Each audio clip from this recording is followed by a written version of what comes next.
The scientist was gone by the time we left the following morning, hopefully to join up with the traveling camp that could get him out of the forest safely. As for us, James had found a letter that he believes was written by the man who originally owned this place.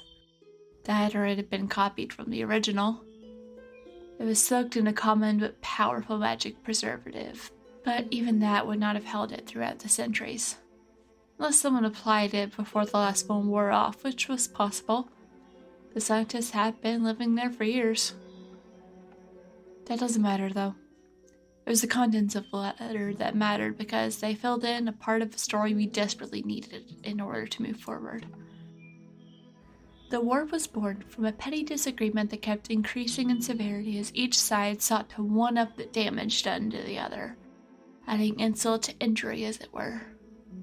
It went on for years, with their friend pleading for them to sit down and talk about their differences instead of keeping up this petty squabble, as their fighting was hurting their people.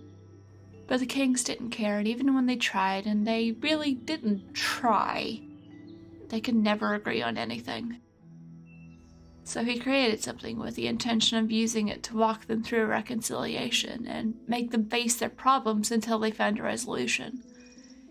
He referred to it as Ceasefire after the fighting broke out in earnest, and while he finished it, it doesn't appear it was ever used. I don't get it.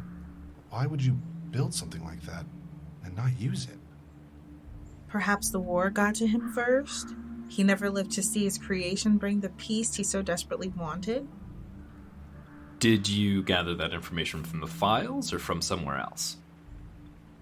Your spirit speaks to you, doesn't it? Yes, not as much as he used to. We reached an agreement of sorts long ago that helped us coexist until we could find a way to free ourselves of the binding. He was around when everything began. And he still remembers some things that could help us find and use the ceasefire. And why would a demon help us? But no offense, Vivian. I wasn't offended until you implied that I'm a demon. But you have... you can make hellfire. That doesn't make me a demon. If anything, I'm a half-demon. Maybe. It's complicated. Believe it or not, there is a difference. Back to your question, though. Why does your spirit want to help us? Because while his kind likes to cause chaos and mischief, they do not wish to tear this world apart. I think through our connection, he came to understand the true scope of what's going on, the ripple effect. It changed him. It made him more human, perhaps. He wants this war to end. He wants to see the divide mended. If he can help us find what we're looking for, then I welcome his help. Even if he does have an ulterior motive, I doubt it can be worse than this. Well, Bib trusts him, and that's good enough for me. Shall we? All right. Let's go then. And so we went, leaving behind the warm, dry interior for the biting cold of a winter that finally settled in. We followed the directions we gleaned from the lab, with the druidess spirit friend helping us along the way. It was he who led us to another discovery that answered the questions of what happened to the man who created the ceasefire. The spirit led us to a battlefield, the true starting point of the war. The memory of that place, though lost to time, was still so potent that the magic trapped us in it until we had seen its entirety.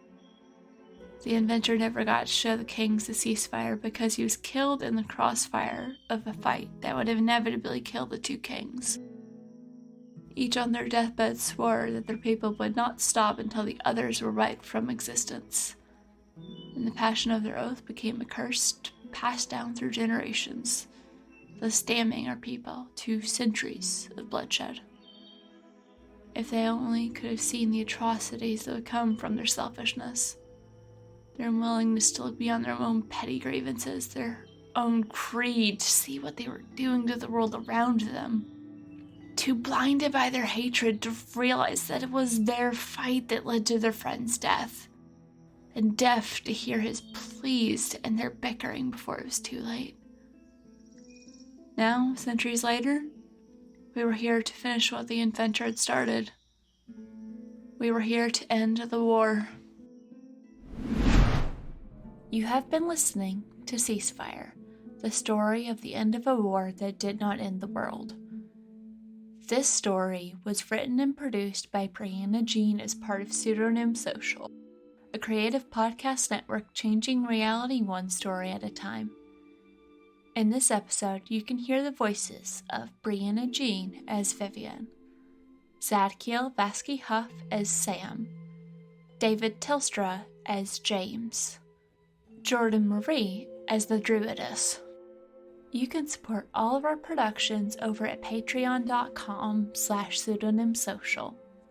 To get more information on this or any of our other shows, check out our website at pseudonymsocial.com.